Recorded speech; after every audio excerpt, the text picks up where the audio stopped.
the Rancho California Water District understands your natural urge to know what you are consuming. So we want to show you a few ways that you can help yourself by lowering your bill and help the environment by conserving our most precious resource.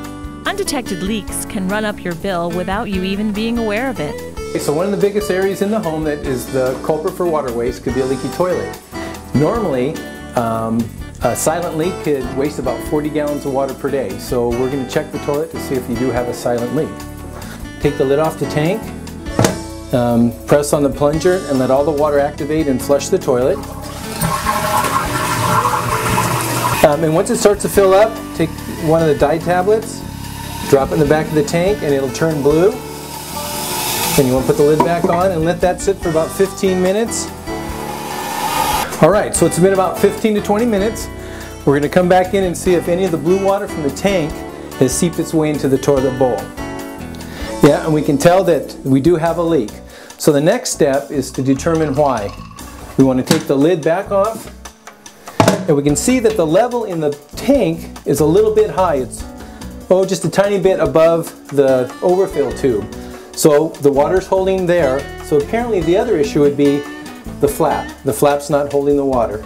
So a good way to remedy this problem would be, first of all, we're going to shut the water off, the valve behind the tank.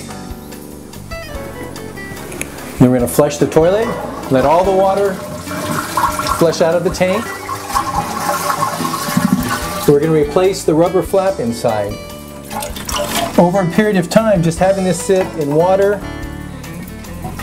it has a tendency to wear out and it'll start to fail. You can see the different in colors, and it's getting a little slimy on top. So it's a good indication that this flap has run its course and it's time to be replaced. So go down to the hardware store, pick up a new one, make sure you take the old one down to get the same one that you're replacing. And they run just a couple dollars. But over the life of how much water you're wasting, this is a very quick fix for a leaking toilet. Once the new flap is put on, go ahead and turn the valve back on, let the tank fill up, and it's a good idea. You can check it again with another dye tablet to make sure that this flap is holding the water.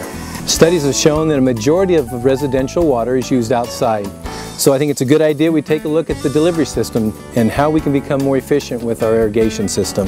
So first of all, looking at our sprinkler system, we want to make sure that the riser is high enough that it's going to spray over any type of grass or foliage that it's applying water to.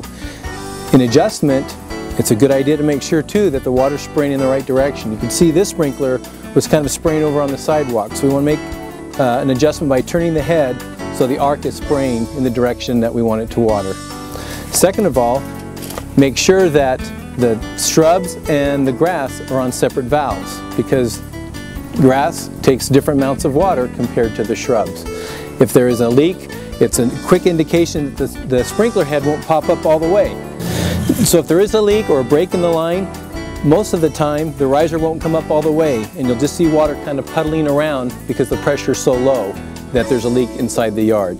So that's a quick indication to see if your system's running efficient. Another indication would be looking at head-to-head coverage. Each sprinkler should reach to the next head to get good coverage, especially for your grass. Alright, next let's look at the water meter. We'll show you how you can read your meter and check for leaks. First thing you want to do is identify where the meter's at. This one's in the front of the yard and it's in a plastic vault. Some of the meters are concrete. Be careful when you open it up. Make sure you use a screwdriver and have a clean towel ready. There's little critters inside, so be careful. Once you wipe them all down, go ahead and flip up the lid to the meter box. Wipe off the lens so you can get a good read. By identifying this blue little star, if it's not turning and all the water's off in the house, then it's a good indication that you don't have a leak. Now, one time around is 7.5 gallons of water. It reads like the odometer on your car. The water meter measures your water consumption.